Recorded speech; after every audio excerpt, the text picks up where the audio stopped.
E aí, Larpers de todo o Brasil? Hoje eu vou reagir a um vídeo do Nordic Larp Talks sobre o Larp como uma jornada coletiva. O vídeo se chama Não Mais Herói, Larp como uma jornada coletiva. E é uma palestra do Alessandro Giovannucci. E, bom, o que nós vamos ver hoje. Já tenho um tempo querendo falar um pouco sobre o Larp nórdico e eu ainda não vi essa palestra, então eu vou ver ela junto com vocês e legendar a palestra e vamos ver o que a gente pode aprender a respeito do que o Giovannucci tem a nos dizer. E, em primeiro lugar, para evitar qualquer problema, agradecimentos aos nossos apoiadores. No caso, a gente tem o Dan. Se você quiser nos apoiar, seu nome vai aparecer aqui também. Nos apoie, a gente precisa da sua ajuda para garantir que a comunicação sobre Larp no Brasil vai se manter, né? Bom, acho que é isso, eu vou direto pro vídeo. Existem muitas palestras dessas, né? Se vocês quiserem ver, tem umas centenas, eu acho, de vídeos do Nordic Larp Talks e são sempre umas palestras muito interessantes, mesmo essas curtinhas. Thank you for being here. Thank you for the people who organized that. It is a pleasure to be there. How you doing? Yay! I'm fine too. Hope we will be fine after this talk too. I hope you won't hate me because I will try hard to kill one of our dearest stories in Larp. We will see if it will survive or not. In order to achieve that, of course, I play a little bit dirty. I pushed some ideas, stretched and forced a bit, but it can sound a bit extreme or exaggerated sometimes. But take it as an alibi to enhance discussion or further reflection. So I don't know if you agree with me, because even I don't agree with myself on this topic. I'm very conflicted. So please help me out with that. And also, why I'm giving this talk, maybe it can provoke reaction, and also it's Wednesday in Oslo, you come from all over the world to be there, so it's a good idea to say there. I need a bit of courage from you, because I'm a bit stressed to be on such a cool stage, so if you can cheer me up a bit or applaud, it can help me.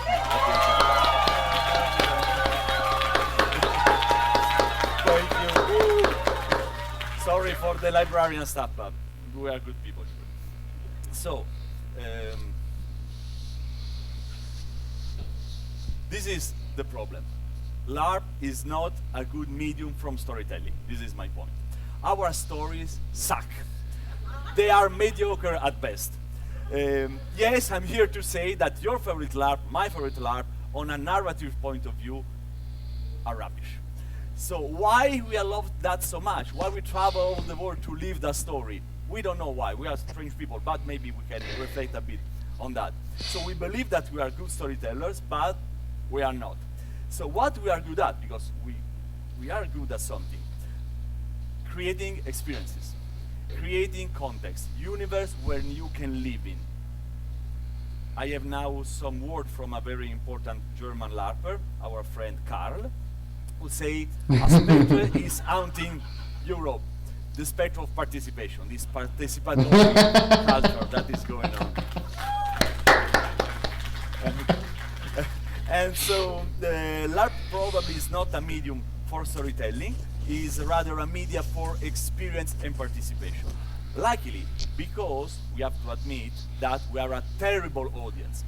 We are hijackers, we are explorers, we want to act in first person. We don't need storytellers.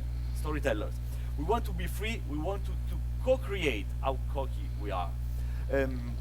So, you know about the hero's journey. I will give you a very, very short resume of what it is. Is this famous model that we can find in many tradition, religion, fiction, products, the movie, the books, all this kind of stuff we absorb on a daily basis without even noticing that. Okay, we are. It's culture, of course, but it's wide. It's a wide storytelling protocol, let's say. So, to be very brief, the hero receive a call.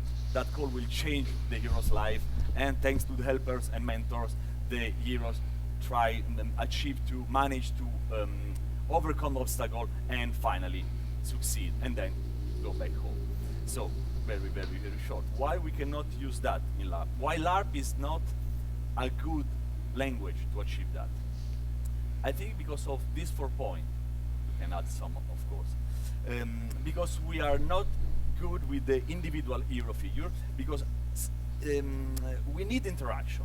So we are all heroes in our stories, but at the same time we are helpers, mentors, villains in other stories that are taking place at the same time in the same space. And now I will give you a very serious example. My prop, I bought that from Italy.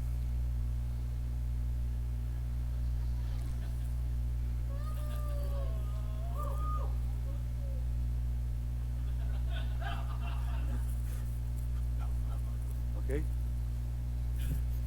So that is to make my point number 2, no linear narrative.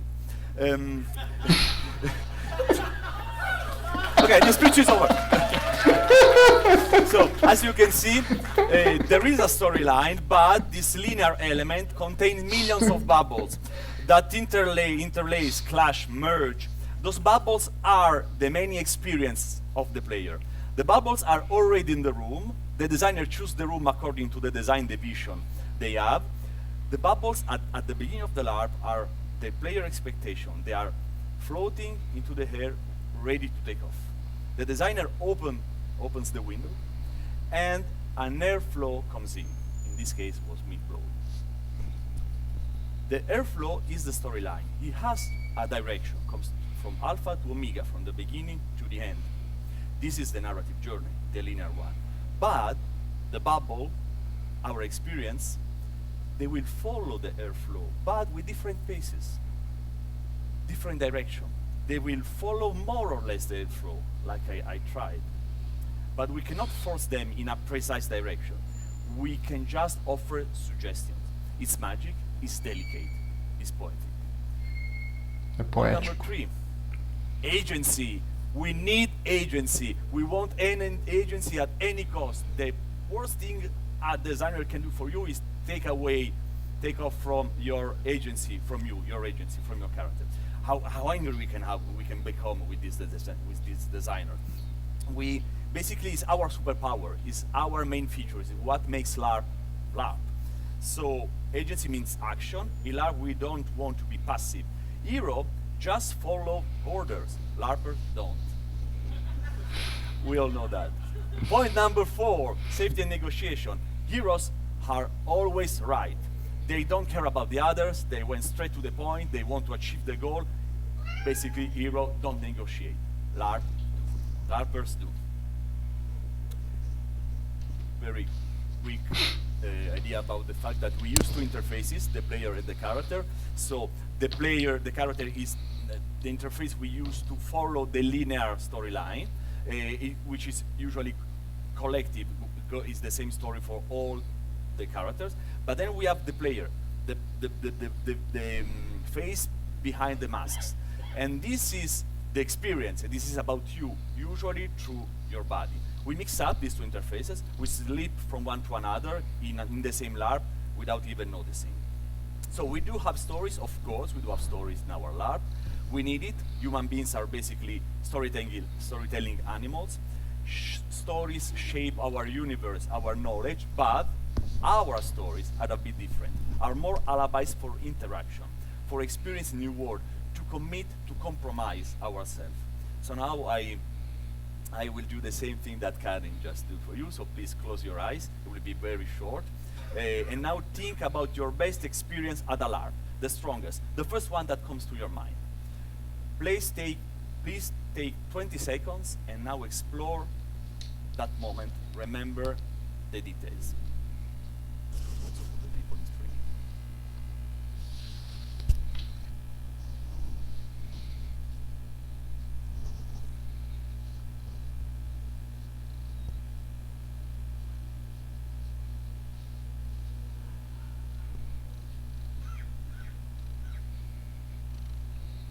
Thank you. You can open your eyes. Probably most of us have thought about feelings and emotion more than a plot. Probably something related to also other participants, other heroes. I'm sure those feelings were strong and beautiful. Now think about the story. Was the story that good, per se, or maybe was based on a cluster of solid tropes? This is maybe why we had to so hard time to communicate the Larp magic. We Larp since 10, 20, 30 years, and we are still not able to explain what Larp it is. When we have to explain that to a non-Larper, usually we start explain the plot. Then we get frustrated and say, it's hard to explain. It's better to try, no? You have to experience that. This is the power of the magic. The magic of Larp is the first person audience is experience that feelings. You can have an audience when you tell a story. You cannot have an audience when you talk about an experience. It's very hard. So a lot of us already do design for interaction, of course, but my point is we should consider ourselves more experienced designers than storytellers. It can sound like a little step, but for me it has been quite a major mind shift. I wanted to share that with you. Just to finish, Umberto Eco in the 60s wrote The Open Work. That was a study about the avant-garde artists that started at the time to propose a new wave of interaction to the audience. He defined participatory culture as participation as an act of conscious freedom at the center of our relational network. I think we can steal that from him and say the Larp is an act of conscious freedom at the center of our relational network. Thank you, Umberto, for that.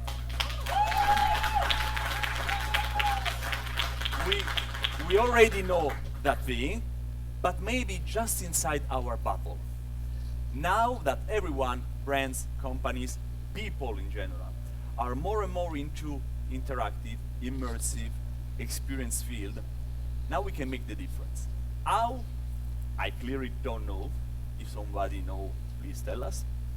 But I don't know what we can do, but I know something we can offer. And this is this motto.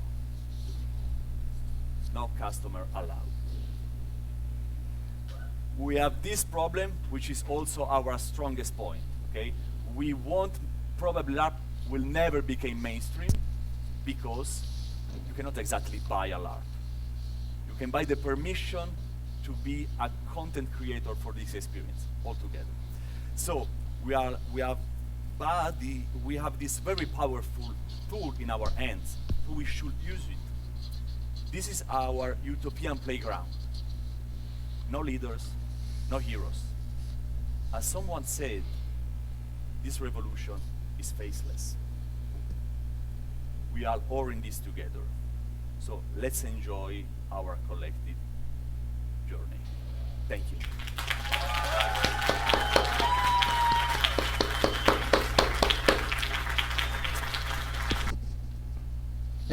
Eu perdi algumas coisas por causa da gata. Mas acho que ele tem muita razão, assim. Eu já queria trazer essa conversa para vocês, já tinha um tempo, sobre como o Larp não é sobre histórias especificamente, mas é mais sobre experiências, né? A gente consegue construir experiências participativas.